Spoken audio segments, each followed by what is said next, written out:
Okay. So hello, welcome, James. Thank you for joining us at the Revenue Revolution podcast.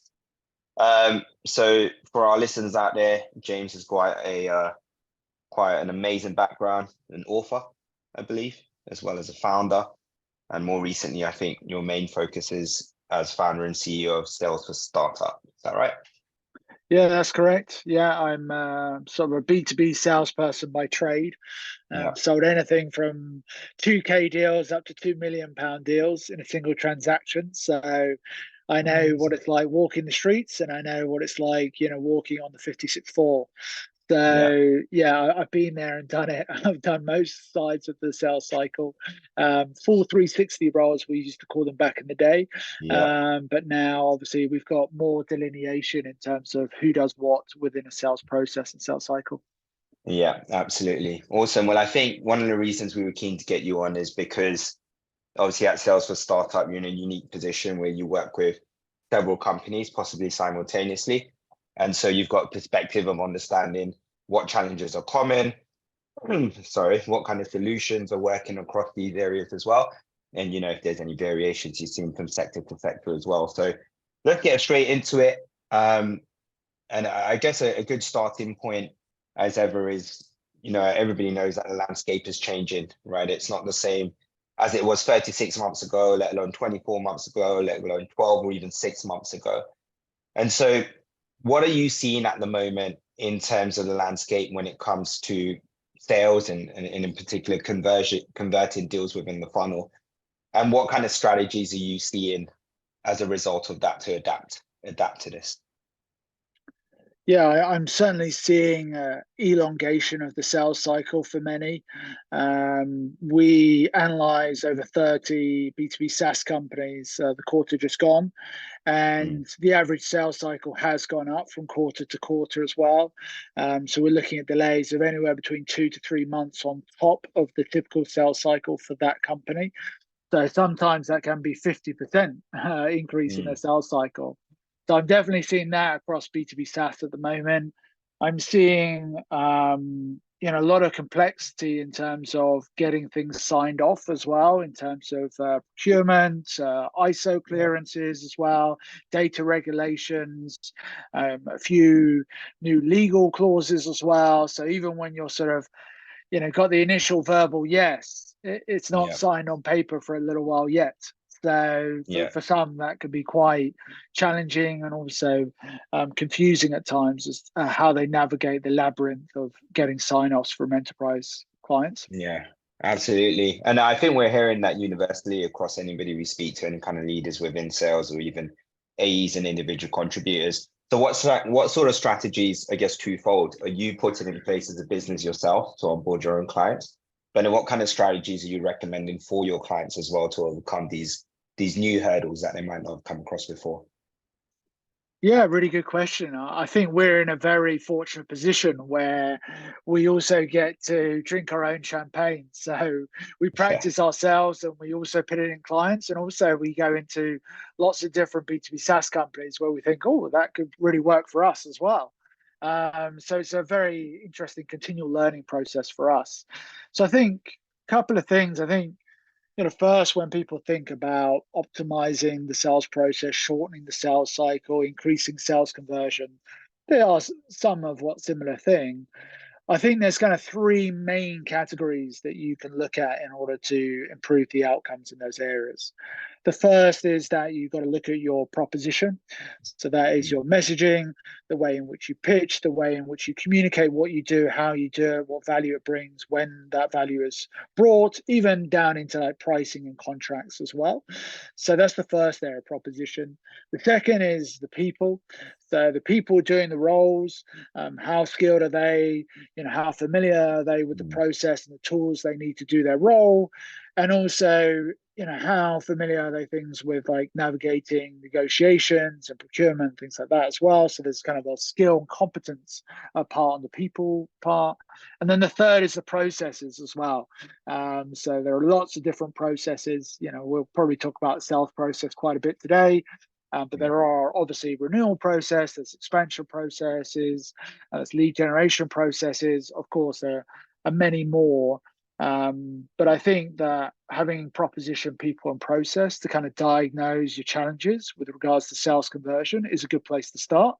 And you Yeah. find that normally it kind of majors and minors in those categories as well. Normally, sort of two categories, sometimes three, but that's normally a good place to start. Awesome. And I agree with you. I think it's becoming more and more complex. And I was reading a report from Gartner yesterday, and they were explaining that the sales process is about achieving specific milestones now, as opposed to a funnel as it was perhaps a few years ago. Do you see any structure patterns in the structure that successful companies have put in place versus those that are a little bit less successful? Yeah, I'm seeing now more of a focus on customer success. I think that's also garnered by the changing investment landscape. So we aren't seeing, obviously, that sort of dry powder or that basically excess cash within the market, and also a longer time to fundraise as well for SaaS startups.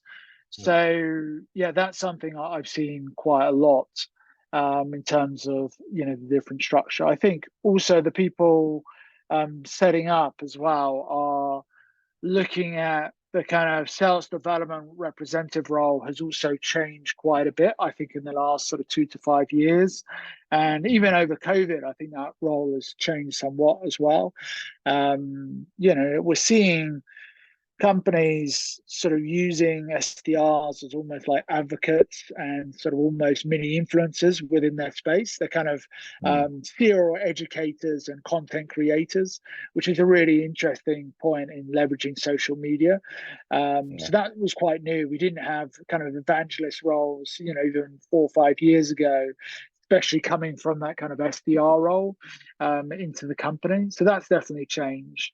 But I think that going back to the investment landscape, net revenue retention and obviously growing those existing accounts is an area that still is one of the weakest areas in terms of our scorecard that we take with SaaS companies. And that's also less risk for a new investor at Series A and Series B, is that you can continually grow accounts. And I think the net new logos is almost a passing fad. They look at it for like 5 seconds on the investment deck, and then they look at how many users you've got in that account, how many did you have in day one, how many have you got day 100, how many have you got day 365. Because logos on a screen, I think people have become a little bit wary of that, and they're actually thinking, okay, you sign, for example, Deloitte, but Deloitte has 440,000 employees. So how many users have you got right now? Well, I've only got 110. Well, we've got some way to go in order to grow that account, right? Absolutely. Yeah, and I think that's an interesting point you make. I think a lot of the conversations I have with people now is the focus on net revenue retention as well, for those exact the same reasons that you said. It's almost an easier bet as well. If you've got your foot in the door properly, then and you've proven your value, you've got the ability to expand. You've got advocates within the business as well. But with it, when you think about the setup of companies, it goes in one or two ways. So you might have your customer success team, and they might just take all of the responsibility. So I'm servicing the account. I'm also going to look to expand this account as well. Or you might have separate teams, right? You might have your customer success team, and you might have an account management team put in place to drive that as well. And as such, what we're finding is, or what I'm seeing at least, is that the skills and the traits that are required within this personnel that you recruit to do the role has changed, right? It's not your typical hunter versus farmer. What kind of attributes are you seeing to be important for people who are successful in these roles to have that ability to firstly have a nose for it, understand where there's an opportunity to expand and uncover it, but then actually going through to expand? Yeah, I think one of the really undervalued skills in customer success is marketing. And to break that down a little bit further, that's around copywriting, I think is a really valuable skill. Real sort of a high attention to detail in terms of proofreading. You're creating a QPR docs, you're creating customer walkthrough videos, you're explaining someone the expansion of the utility of that product or software. And so I think, really good communication skills, and ultimately that's part of marketing for me, I think is, really important. I've even seen some heads of customer success, VP of customer success, come from a marketing background originally. And I think that skill set, especially in like large, enterprise sales, is really valuable, because you do need to think of things as to, what can be scaled. And obviously, if you're using effective digital tools, rather than maybe sending, for example, an email back to a client on how you do a particular feature, why don't you create a blog, with a video walkthrough within it, so that you can service that value to future customers as well. And that's, some of the sort of marketing brain that I think is really valuable in those communication skills within customer success. There are obviously a lot more as well, but that's one of the things I think that's changed, of late. Yeah. I think the lines are getting blurred, and I think that's probably a good thing as well, to be a little bit more polyvalent as opposed to extremely good at one thing. Something I'm really interested in, James, if you don't mind, like your business essentially takes early stage startups to success, like, and a lot of this, I guess, is dealing with founders. How do you manage that when there's obviously a lot of emotions, a lot of personality involved, perhaps a little bit of anxiety as well? What's your feedback on your experience so far? Yeah, well, we've worked with 85 clients, so we've seen, I think, pretty much the full spectrum of founders as well. I remember there was a test as well. I forget the name of the test, but Ocean, that was it. It's a personality profiling tool. We used to use it, and then we realized that most of our founders had high neuroticism, within their personality, and we thought we should stop doing this test because maybe the founders might feel a little bit less worthy or less competent, but they are, to take some of the risks and ultimately feature into the unknown. Founders are, especially in that early stage, which we're working with, is sort of 10 to 50 employees, about 100K to 3 million in terms of ARR or turnover.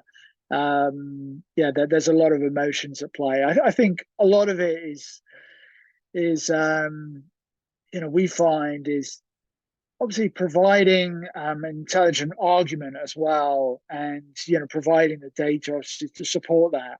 But also, one thing that I teach my team is always expect the pushback as well.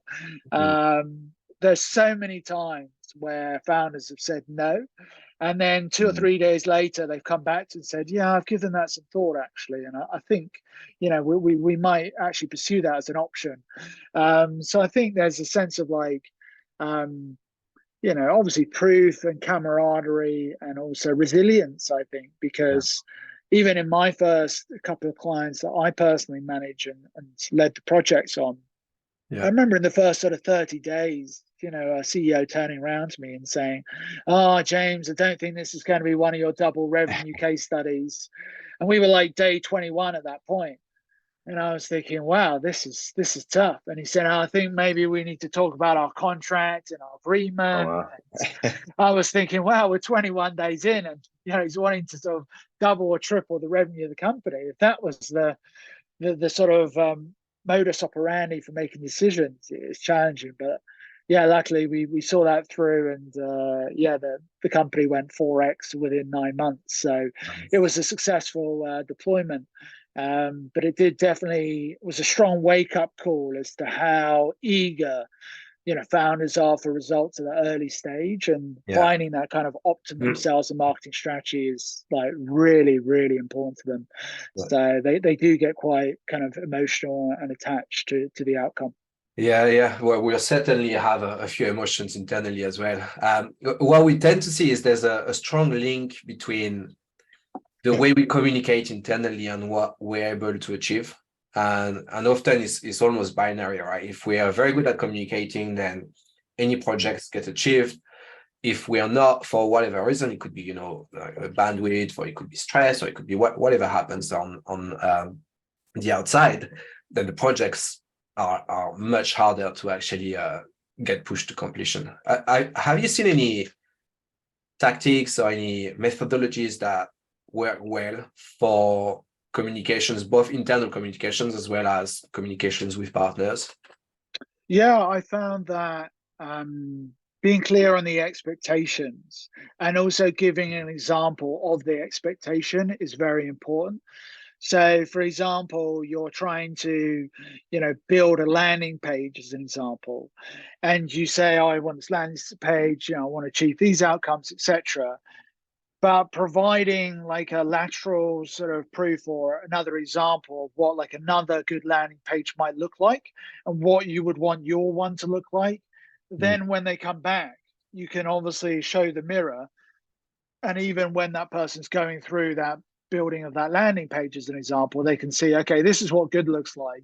And mine's here, and we're not quite on a parallel, to what good looks like. I think for me, that's really worked well, because in times before I, said, oh, we need to do this. And then I never really defined what good looks like. And I just had this sort of inherent expectation that they're going to create something that I've never said or never articulated.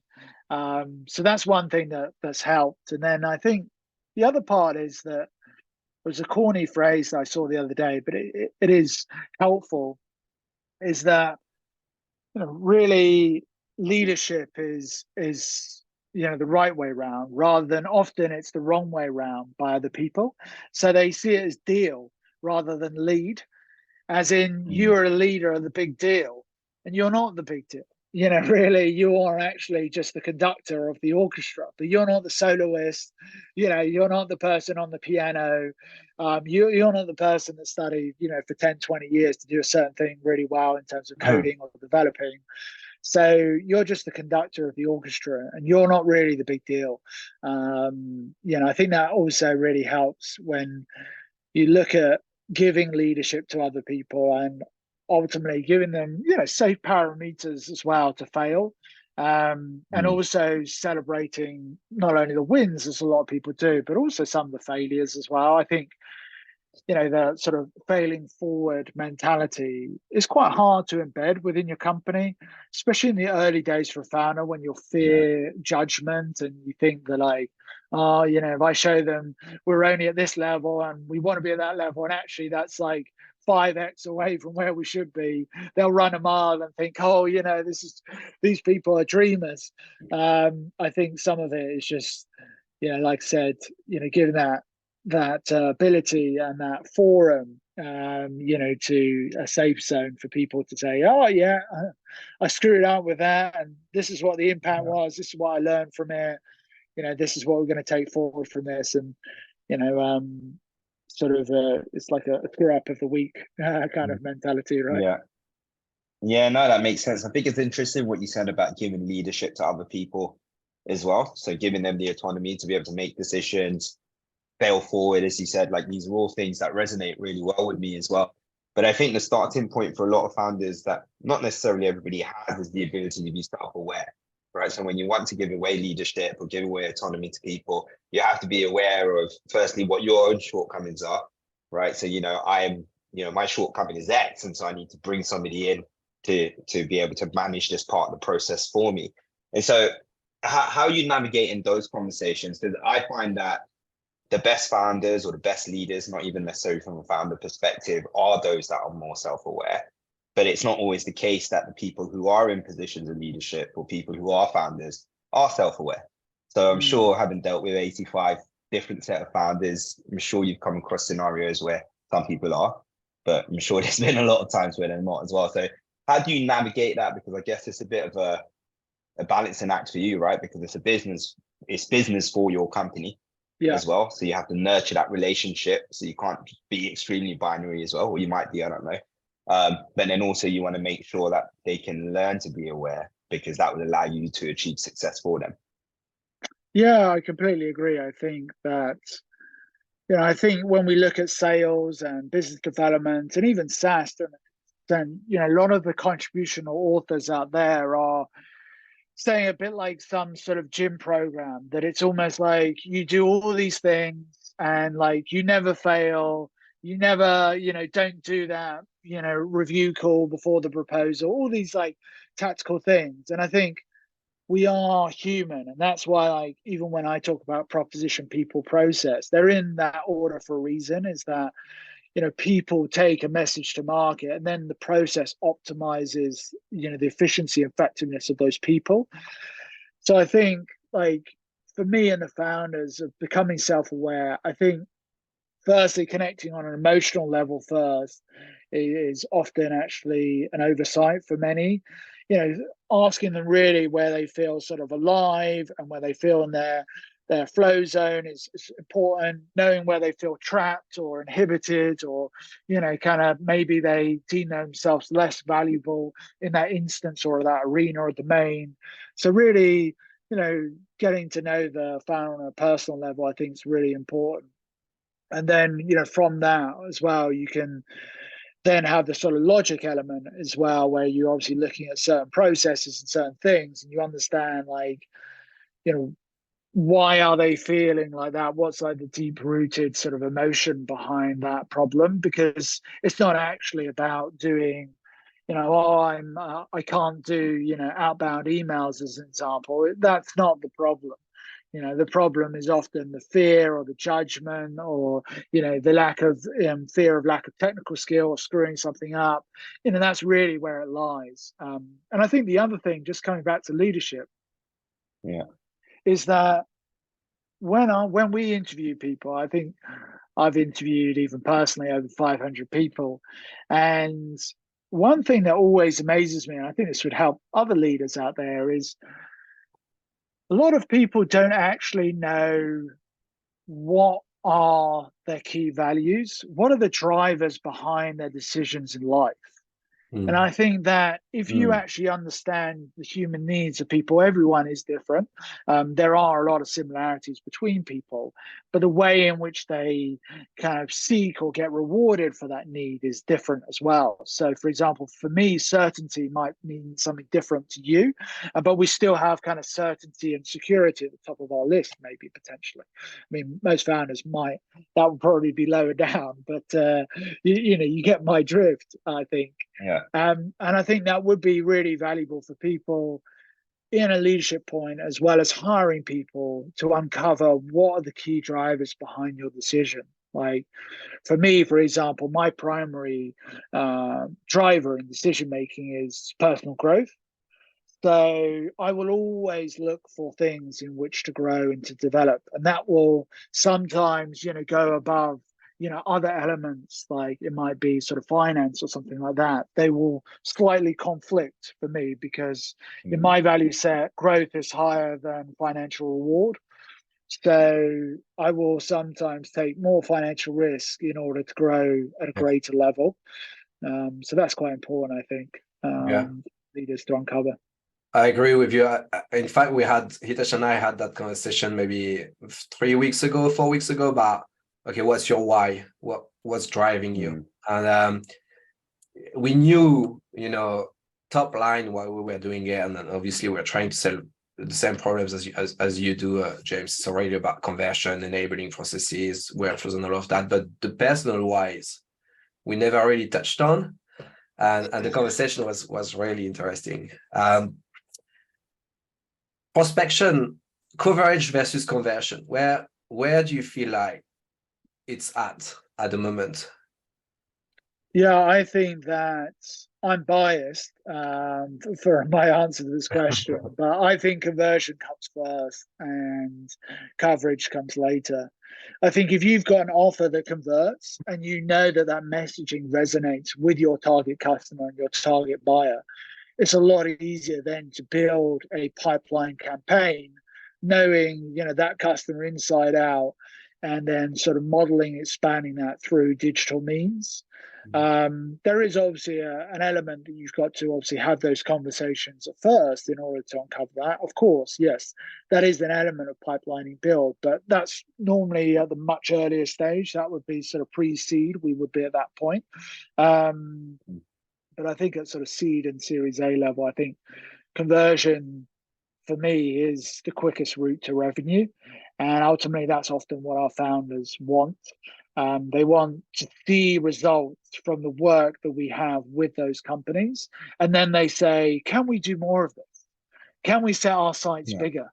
Can we, instead of signing 5 customers, can we sign 20 customers? And how would we do that? And how many leads would we need in order to do that? So now they're starting to think bigger, but from a different context, which is one that they know that they've got an offer that converts, the pricing is on point and easy to understand. So I think, conversion for me is also a, for me and for many others, I think also predicates more consistency in terms of developing and improving that area. Whereas I think with pipeline coverage, your creative sort of mind and also the field of marketing as well is always looking for something new to do. And I had this conversation with a panel of SaaS marketers recently as well, is that when they talked about marketing throughout the customer lifecycle, a principle I agree with. But I then asked, okay, well, which one of you can show me an example from the last 9 months where you've improved the marketing at every single element of that process? There was like silence, in the room. And then I thought, well, this is whereas in the sales process, I think that's a lot. It's almost a bit more common to us to think, okay, how can we improve the demo call script? How can we improve our messaging around the proposal? Is it the order we need to change? Is it the description within the pricing? We're always kind of looking for those, incremental edges. I know that people are in pipeline coverage as well, but I think and the way in which obviously sales is perceived is that obviously you've got potential qualified lead at that point and taking it to a close. You're almost like you're on the journey already. You're on the train. You've already bought your ticket. It's kind of like, where are you going to end up, really, which is the question. Not whether you're going to move forward. It's whether you're going to end up at the wrong location or the right location. It's really about it. So, I find the conversion first, and then coverage to expand what you've got. Yeah, I agree. Yeah, absolutely. We had that conversation, Hitesh and I, like a few months ago, around coverage is becoming harder to get because of how convenient it is to actually mass email and mass contact anyone. So you actually have to prioritize what's in the pipe and get this to completion so that you can have a land and expand strategy, which is profitable. But it's hard. It's harder to do. Like, you're right. I think it's way more qualitative. It's about being uncomfortable about what you're doing wrong, identify where there are opportunities within your own process, and that's not really enjoyable to do most of the time. So where James, there's a lot around content we've been speaking about, and then using multi-channel approach. How do you position ChatGPT in there? How do you position, the likes of WhatsApp and then more over the line marketing like blog creation and all of that? What's the most important, you think, to be successful early days? Yeah, I think early days, I'm kind of a little bit contrarian in this, is I think kind of optimizing one channel first rather than going omni-channel. Yeah. I do agree that you have interactions on multiple channels, but I think it's almost spreading yourself too thinly early on, especially with the companies we operate with in the sort of 10 to 50 employee market. You've only got a certain amount of resources, certain amount of time, certain amount of money in which to invest. I think trying to almost build some eureka, utopian omni-channel experience. Also you got to look at the skill set in your team, for example, and they're like, for example, do you have the skill set of doing, social media ads for retargeting, do them really intelligently? Or would you be best spent in terms of, building referrals from the partners or something like that? Is that where you're stronger? So I think, the omni-channel for me, I don't really like that expression, because I think everyone thinks that firstly I need to be on all channels. I don't think that's omni means all. So I don't like that as a point, because you've got to select the channels. And then the second thing is that buyers respond to different mediums of contact. It's not meaning that it's the only one that they respond to, but even picking the very kind of traditional channels of email, LinkedIn and phone as an example, there are obviously combinations of those three channels, but some buyers respond really well to phone and not to email and social. So I want to Yeah. basically contact the people by phone that will pick up the phone and have at least a 5-minute conversation to kind of qualify if that's someone I can build a connection with and find out one or two key pieces of information in that call. But that wouldn't do the sort of omni-channel discussion where it would be like, but also again, it's not like broad brush. And I think that's where data, we came across a new data partner that we're in discussions at the moment with as a software partner for, our clients, also for our business, which is to do that initial channel analysis on, a target buyer list and say, what are their preferences of communication?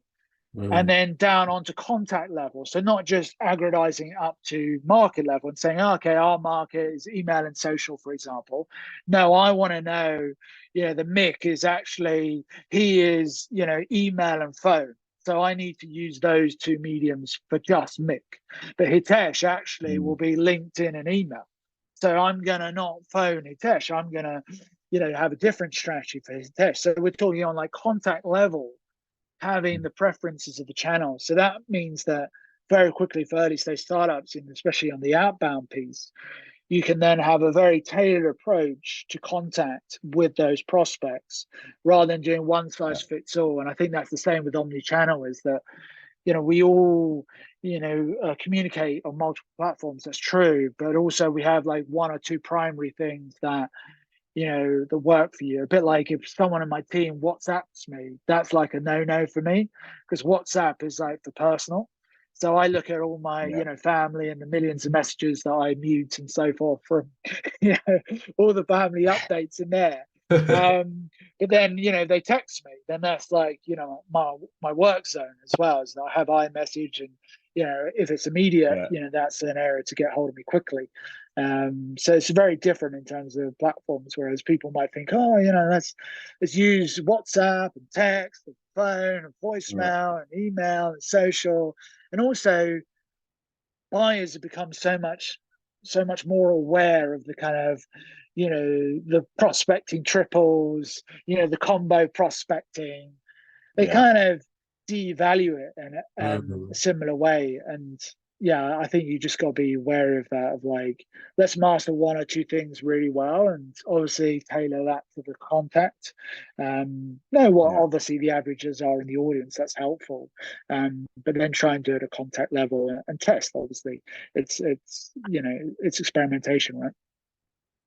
Yeah, it's interesting that you say that actually at the contact level, because I know that I've been, and I've had my team in the past do the same as well, but within the sales cycle, move to WhatsApp if it's possible, because you get more immediate responses, people are more engaging, and more often than not, I find it to be acceptable. But speaking of what you're saying, there are instances where actually people would rather you didn't go through WhatsApp, and actually they don't respond to the WhatsApps and they just come back to you on email anyway. So really important you understand what their preferences are.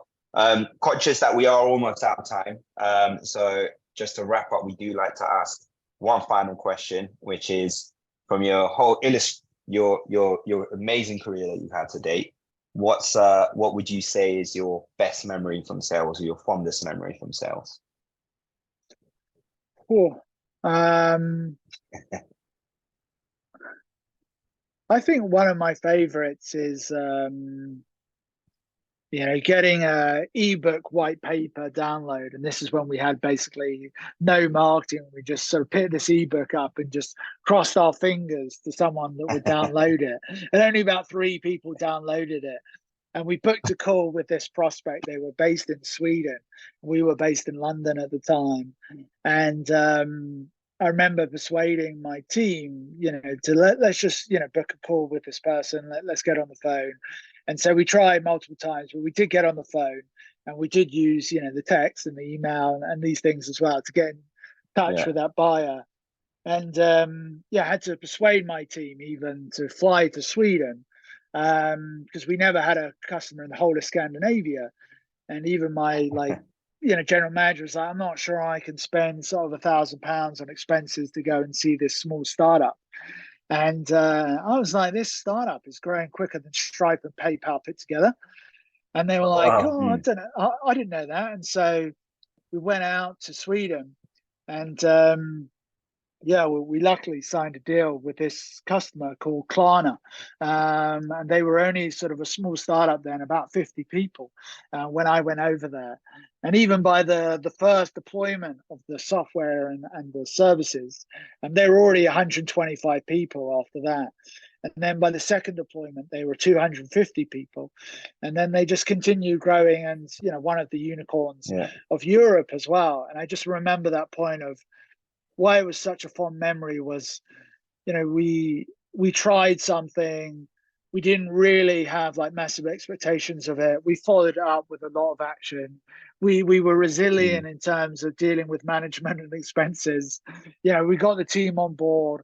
We went through the process. We did the pre-proposal review, which is the first time that I really deployed it in earnest. So I had that kind of stakeholder consultation before submitting the proposal. And it was a sort of £1 million deal that we signed and became a very respected client. So I think that was one of my fondest. And also I'd never been to Sweden personally as well, going to Stockholm. And as I walked into the Klarna building, I just looked up, as you did, on the main street, and I saw King and Spotify logos above the point. And I was thinking, wow, this is cool. Like Stockholm, Spotify, and I was thinking, wow, this is cool. Like I'm in the sort of tech ecosystem. I didn't really know all about tech at that point, but it's a very fond memory. And I stayed, friends with that sponsor as well. Moved to another company as well. Basically the sort of Uber of Singapore. So yeah, it's been a good ride, and it was really interesting thing as like salespeople often by management kind of get told no quite a few times, but that like persistence and resilience of like, come on team, let's what is it, £1,000, but this could be minimum sort of £500,000 deal. Like, are we not prepared to spend £1,000 to acquire a proposal? I think we are, team. Like most people would spend £1,000 on a proposal, not alone just a call or a meeting. So yeah, it was one of my fondest memories of starting in Klarna and seeing this company grow so expansively as well, and then seeing them on the underground. I saw them even on the underground the other day, and it always makes me smile. As God, that tiny little startup, that I had to persuade the team to go over. Now they're everywhere, and they are omnipresent, and they're omnichannel for sure. So, amazing. Well, James, look, I feel like we could speak to you forever with your wealth of experience and knowledge that you have, but there's nothing left to say other than thank you for joining us on the Revenue Revolution podcast. And I'm sure we'll speak again soon. Yeah, thank you very much. Thank you for joining. If anyone has any questions around sales conversion or optimizing it, happy to provide some tips and tactics as well to improve your sales conversion at your startup.